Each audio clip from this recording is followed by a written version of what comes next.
Mesdames, Messieurs, bonsoir. Je suis ravi de vous retrouver pour cette édition de 19h du journal d'Alizé Télévision. Merci de nous recevoir chez vous en ce dimanche 28 août. Comme chaque année, au menu du dernier rendez-vous public de l'Association des cuisinières de Guadeloupe, il y avait du calalou aujourd'hui. À l'école Amédée Fingarol de Pointe-à-Pitre, ces vaillantes dames recevaient aujourd'hui plus de 300 convives fidèles à ce rendez-vous. Reportage Muriel Barlagne. Atmosphère de fête à l'école Amédée Fingarol de Pointe-à-Pitre. Les cuisinières de Guadeloupe et leurs invités se sont parés de leur plus belle tenue pour ce dernier grand rendez-vous de la saison. Un repas à ne pas rater. Au menu, riz et calalou de crabe et de wassou. C'est un plat qu'on ne fait pas souvent.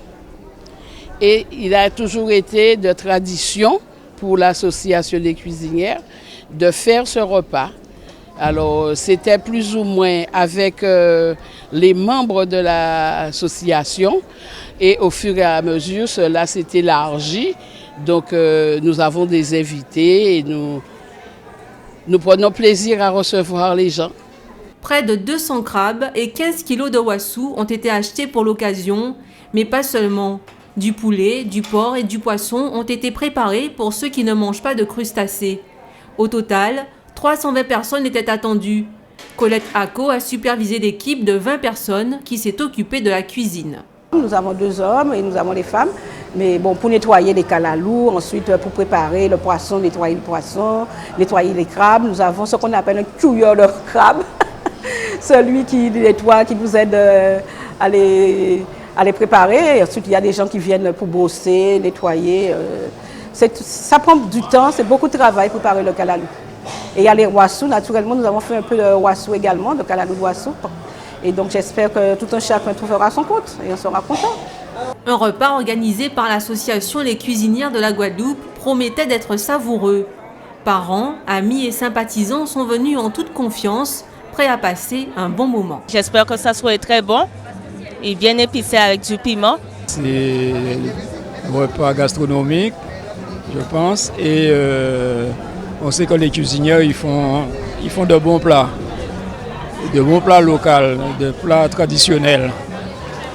Voilà. D'autre part, on avait loupé le repas des 100 ans et la messe, donc on ne pouvait pas passer à côté de celle-là. Tout m'attire chez les cuisinières, les beaux bijoux, les belles robes, les belles têtes. Enfin, la discipline aussi, parce qu'elles ont une discipline, hein, les cuisinières. Chaque année, je suis présent et je fais honneur encore cette année à cause des 100 ans. Donc, il ne fallait pas rater ça et c'est pour moi une manière de les accompagner pour faire perdurer cette tradition. Vers 13h, les entrées ont été servies. Le début d'une longue après-midi de dégustation en musique qui devait se terminer à 18h. Le 17 août dernier marquait l'anniversaire de la naissance de Marcus Mosha Garvey, considéré comme un prophète par les adeptes du mouvement Rastafari. Il est aussi le précurseur du panafricanisme, cette idée qui encourage la solidarité entre tous les Africains à travers le monde. Cet après-midi, c'est au jardin d'Alexina, dans le bourg du Gosier, que se déroulait un hommage et surtout que se tenait une conférence animée par Marie-Josée Sérol, plus connue sous le nom d'Ama Mazama, docteur en linguistique et professeur d'université. Ama Mazama est venu spécialement des États-Unis pour animer cette conférence sur la portée économique de la pensée de Marcus Garvey. Reportage Anne-Elisabeth Arsène. Il y a plus d'un siècle, Marcus Garvey quittait sa Jamaïque natale pour implanter aux États-Unis son organisation UNIA, prémisse de la naissance d'un nouveau courant de pensée, le garvéisme. Marcus Garvey ne s'est pas contenté d'analyser nos problèmes, il est vraiment passé à l'action. Notre situation, c'est que nous les Noirs, bien que nous ayons de l'argent, on dit souvent que nous n'avons pas d'argent, nous avons de l'argent. Je pense par exemple aux Africains-Américains qui représentent, quand on met tous les atouts financiers etc., des Africains-Américains ensemble, c'est la 9e puissance mondiale économiquement. Mais quand on regarde la situation des Noirs, par exemple aux États-Unis, c'est une situation qui est déplorable dans l'ensemble. Ce qui nous manque, c'est la conscience de nous-mêmes, c'est-à-dire comment est-ce que nous pouvons mettre notre argent au service de nous-mêmes.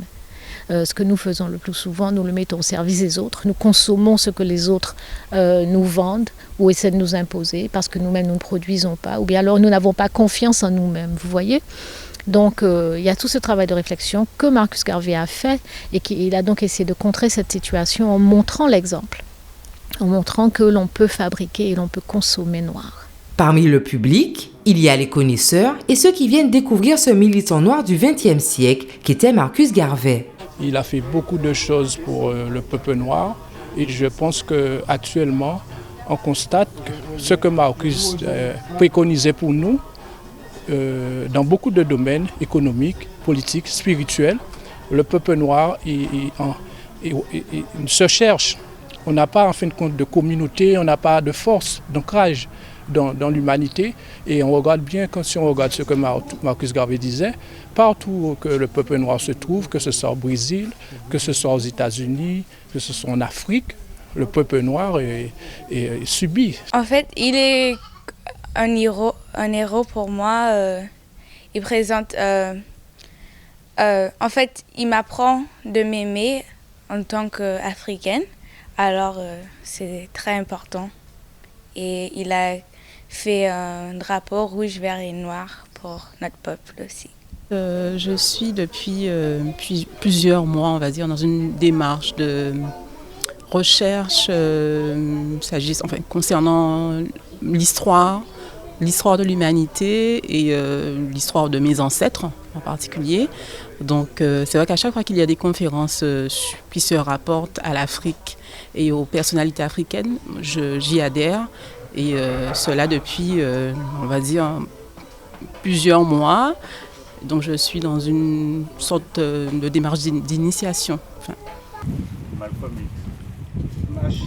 Libation aux ancêtres, conférences-débats étaient au programme de ce 3e rassemblement garvéiste. Une journée d'échange autour de l'influence de Marcus Garvey sur les mouvements nationalistes noirs contemporains, mais également sur la nouvelle génération. Marcus Garvey, we know that you're by our side. Marcus Garvey, you fill our people with pride.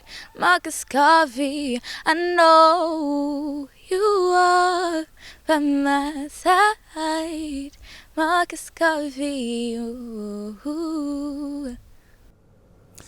Luc Hubert Séjor organisait cet après-midi au Memorial Act un grand loto maquet créole. Une vingtaine de participants étaient présents pour ce rendez-vous et parmi eux, le président du MACT lui-même. Cette initiative originale propose une autre approche de la pédagogie pour la maîtrise de la graphie créole, une méthode qui mêle le jeu et l'apprentissage que nous présente Muriel Barlay. Chacun sa grille de loto. Un loto pas comme les autres. Celui-ci associe des mots en créole aux chiffres. L'occasion de parler de cette langue qui a longtemps été parlée avant d'être écrite. C'est le grand loto maquet créole, une idée de l'animateur culturel Luc Hubert Séjor.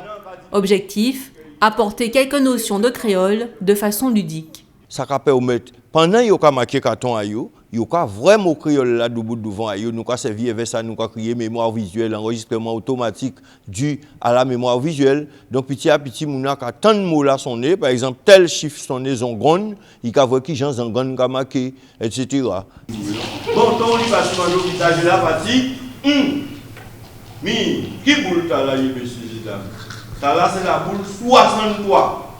Lorsqu'un chiffre est appelé, le joueur doit lire le mot qui y correspond s'il l'a sur sa grille. C'est le moment de se familiariser avec son orthographe, mais aussi sa prononciation. L'occasion aussi de faire des jeux de mots, le tout dans une ambiance bon enfant. Avec cette méthode, Luc Hubert Séjor réussit à transmettre sa passion pour le créole à tout type de public. C'est convivial, deux on apprend vraiment, et puis on apprend la langue de chacun, parce que chaque monde qui l'a qu'à parler créole. On n'a pas les créoles en moins, donc non, c'est vraiment bien. Il y a longtemps que je voulais venir faire un loto, et puis ce que j'entends le travail que fait Luc Hubert, et puis marquer créole, donc jouer et apprendre, c'est génial. En toujours qu'à apprécier le travail à Luc Hubert. Et moi-même, comme moi, dans le mouvement créole là aussi, donc en fin de vrai, qui j'en sais qu'à fonctionner, qu'à ça qu'à bailler. Le gagnant est celui qui réussit à remplir sa grille de 15 mots en premier. À la clé, Des tableaux de Michel Chomreau-Lamotte inspirés des phrases en créole qui accompagnent habituellement les chiffres lorsque l'on joue au loto en Guadeloupe.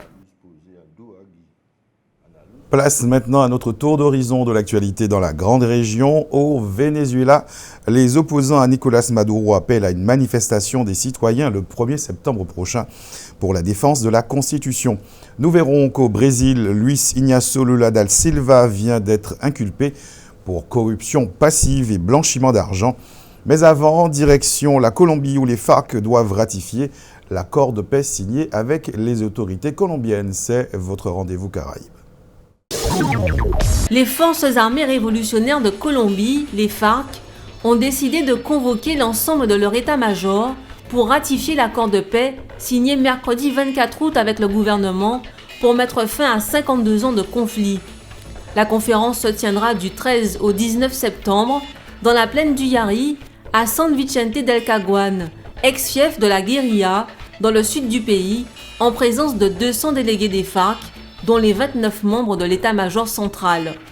Fait exceptionnel, cette conférence sera également ouverte à 50 invités nationaux et internationaux, ainsi qu'à la presse. Cette annonce survient 3 jours après la signature à La Havane d'un accord de paix final et définitif historique entre le gouvernement et la principale guérilla du pays, issue en 1964 d'une insurrection paysanne et qui compte encore quelques 7500 hommes armés. Le président colombien Juan Manuel Santos a ordonné jeudi un cessez-le-feu définitif avec la guérilla à partir du 29 août. Les Colombiens seront ensuite appelés à se prononcer le 2 octobre lors d'un référendum sur l'accord de paix conclu au terme de près de 4 ans de pourparlers. Ce conflit, le plus ancien d'Amérique latine, a fait au moins 260 000 morts, 45 000 disparus et 6,8 millions de déplacés. La MUD, Table de l'Unité démocratique, une coalition des partis d'opposition, appelle les citoyens à manifester le 1er septembre prochain à Caracas et à faire de cette date une journée mondiale pour la défense de la Constitution. Le dernier coup de semonce contre l'opposition a été porté par le Conseil national électoral qui a annoncé le report à la fin octobre de la collecte de signatures en faveur d'un référendum réclamé par l'opposition. Ce vote est destiné à destituer le président Nicolás Maduro. Des milliers de Vénézuéliens étaient descendus dans la rue le 27 juillet dernier pour exiger à nouveau sa tenue. Au printemps 2016, l'opposition avait collecté près de 2 millions de signatures en faveur de cette consultation populaire. L'ancien chef de l'État, Luis Ignacio Lula da Silva, a été inculpé vendredi 26 août de corruption passive et blanchiment d'argent dans le cadre du scandale Petrobras. Son épouse, Marisa Leticia Lula, et 3 autres personnes ont également été mises en examen dans ce dossier qui concerne l'achat présumé d'un appartement et d'une maison de campagne avec la collaboration de la société OAS impliquée dans le réseau de corruption autour du géant pétrolier. Selon la police, le couple a bénéficié d'avantages illicites de la part de l'entreprise de BTP pour un montant de 2,4 millions de réaïs, 656 millions d'euros environ. Dénonçant une inculpation politique, les avocats de Lula ont estimé que ce n'était pas une coïncidence que celle-ci survienne en plein procès de destitution de la présidente élue avec le soutien de Lula. À leurs yeux, le rapport du commissaire Anselmo est une pure fiction.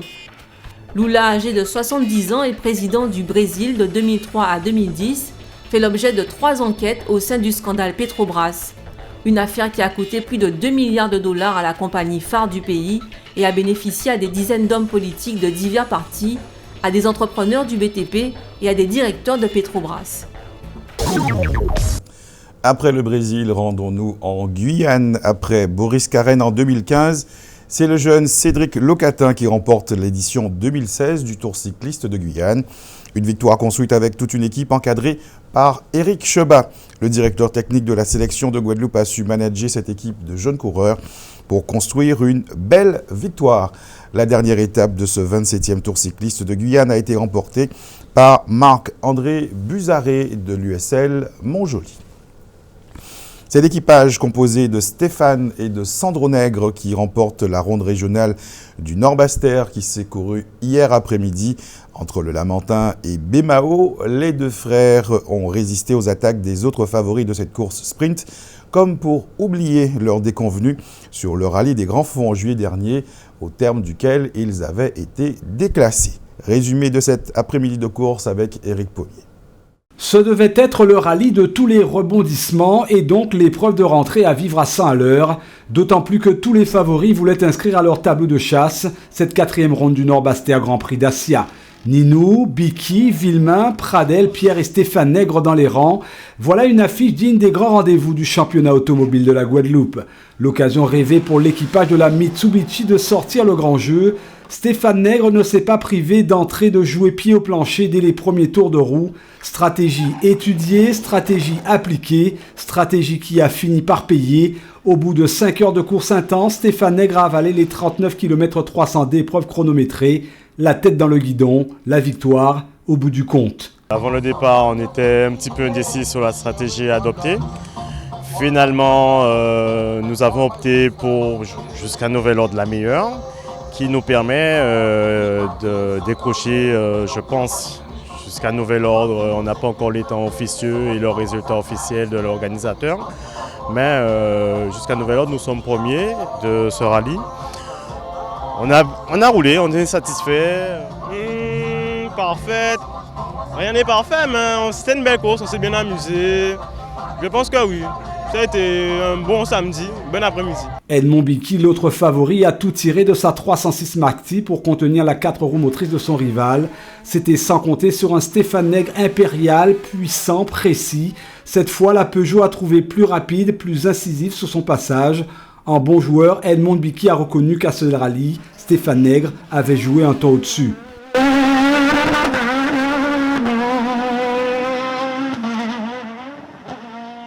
Alors je pense que la première spéciale, Stéphane quand même a donné pratiquement 10 secondes. Et je pense que on n'a pas suffisamment limité les gars sur la première quand même, parce que bon, on a roulé sur les autres, mais il faut admettre qu'il roulait très vite. Bon, moi j'ai essayé de rouler pour essayer de suivre. J'étais un petit peu étonné de le voir comme ça, avec les secondes qui tenaient quand même sur Ruta, parce que bon, l'année dernière quand même, je faisais la différence sur Ruta. Mais cette année, il roule super bien sur Ruta. J'étais vraiment surpris. Dans la bataille kit-car contre 4 roues motrices, on attendait un sursaut d'orgueil de la Mégane de Franz Pradel. Mauvaise nouvelle, le pilote du Guad Racing Team a été ralenti dans sa course suite à une sortie de route de Pierre Nègre en travers de la chaussée. Conséquence, plus de 20 secondes perdues, mission alors rattraper le temps perdu. Un challenge jugé impossible, Franz Pradel et Michel Moutoussamy échapperont au podium, 5e.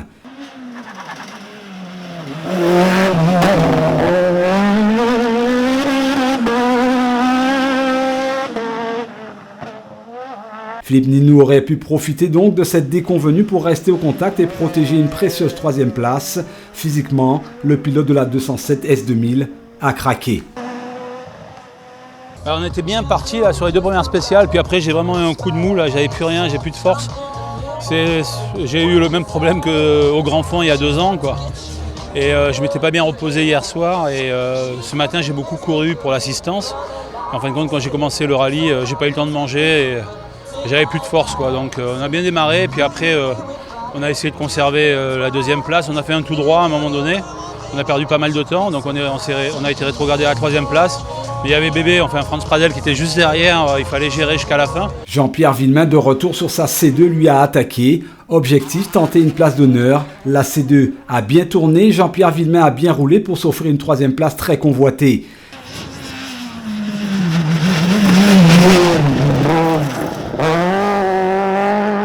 Les organisateurs voulaient un beau rallye, un beau Grand Prix Dacia. Ils l'ont eu pour réamorcer ce championnat en sommeil pendant près de mois. 18 équipages au départ, 17 à l'arrivée. L'unique victime, Patrick de Vichy, ennui mécanique. Clin d'œil aux sœurs Broumier qui se sont fait quelques frayeurs, mais tout de même la ligne d'arrivée franchie.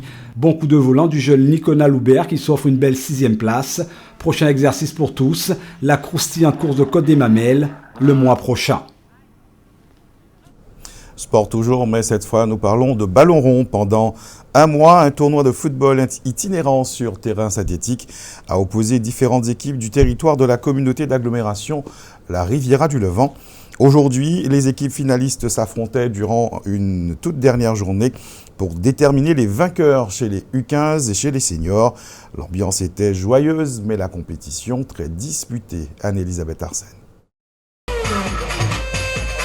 Une vingtaine d'équipes pour deux catégories, U15 et seniors, venus du Gosier, de Saint-François, de Sainte-Anne et de la Désirade, s'étaient donné rendez-vous pour la finale du La Riviera Foot Tour, un tournoi de foot itinérant et intergénérationnel. Le tournoi a vocation à être une manifestation pérenne, mais surtout l'idée c'est d'implanter de façon durable des terrains de football synthétique dans l'ensemble des communes qui composent l'agglo. Pour l'instant on est dans une phase de démarrage, c'est simplement créer l'appétence dans l'ensemble des communes pour que les jeunes pratiquent davantage le sport sur terrain synthétique, et ensuite on va voir quelles sont les opportunités qui s'offrent à nous. Janine est venue soutenir son fils Moïse, joueur depuis 2 ans. Tout comme Jason, qui a déjà intégré le pôle foot et sport de Bordeaux, Moïse va rejoindre l'Hexagone pour intégrer une école section foot. Oui, c'est très important puisque les enfants, ils ont besoin on a besoin de canaliser l'énergie qu'ils ont. Donc, d'une façon ou d'une autre, il faut trouver par quel moyen. Donc, le sport, c'est un bon moyen. Avant, j'étais gardien, mais là, c'était juste pour dépanner mes amis. Pouvoir partager avec plusieurs jeunes de différentes communes et ça nous apporte beaucoup plus en expérience. Comme c'est mon poste, j'essaye de me perfectionner au maximum et j'ai choisi de je veux en faire mon métier si ça peut en être une possibilité parce que c'est ma plus grande passion depuis tout petit et je ne me vois pas faire autre chose. C'est bien qu'ils ont organisé ça, c'est réactif, c'est bien pour les jeunes, il y a les règles qui sont strictes. Le terrain est bien organisé, l'organisation, l'arbitrage aussi, c'est pas violent. Il n'y a pas de violence, c'est vraiment bien. Ce challenge footballistique oppose aussi bien des filles que des garçons, tout aussi talentueux les uns que les autres. Au début, c'était mon frère qui jouait au foot avec mes cousins et moi, je restais assis à ne rien faire. Donc à un moment, ça m'a donné envie de jouer. Donc j'ai joué et au bout d'un moment, j'ai voulu montrer que je pouvais jouer aussi. Montrer à toutes les filles que c'est pas que les garçons qui peuvent jouer au foot, c'est les filles aussi. Il faut s'imposer et marquer sa place. Il faut que les clubs professionnels viennent plus ici en Guadeloupe parce qu'il y a des talents et ils peuvent faire prendre des joueurs qui sont peut-être moins bons en métropole. Et les joueurs sont meilleurs ici et ils ne viennent pas les prendre. C'est dommage. Pour sa première édition, La Riviera Foot Tour a offert à son public de beaux duels durant ses 8 minutes d'opposition. L'équipe vainqueur remportera tout de même des prix d'une valeur de 3 000 € avec en prime de bons moments partagés entre footballeurs en herbe. Information pratique à l'attention des habitants du bourg d'Anse-Bertrand et du bourg de Port-Louis. La distribution d'eau potable sera interrompue ce soir à partir de 20 h en raison d'un remplissage d'un réservoir. Retour à la normale prévu demain matin. Un point sur la météo pour ce soir et demain. Le temps devrait être clément ce soir sur l'ensemble des communes de l'archipel. Le risque de précipitation est faible pour cette nuit. Demain, lundi, le beau temps sera aussi présent, mais le soleil sera parfois caché par la brume. Avec la brume, la qualité de l'air devrait se dégrader demain. L'indice Atmo annoncé est de 6 pour une qualité de l'air médiocre. Dans un instant, les informations nationales et internationales. Je vous souhaite de passer une excellente soirée sur Alizé Télévision. On se retrouve demain 12h30 pour un nouveau point sur l'actualité locale et régionale.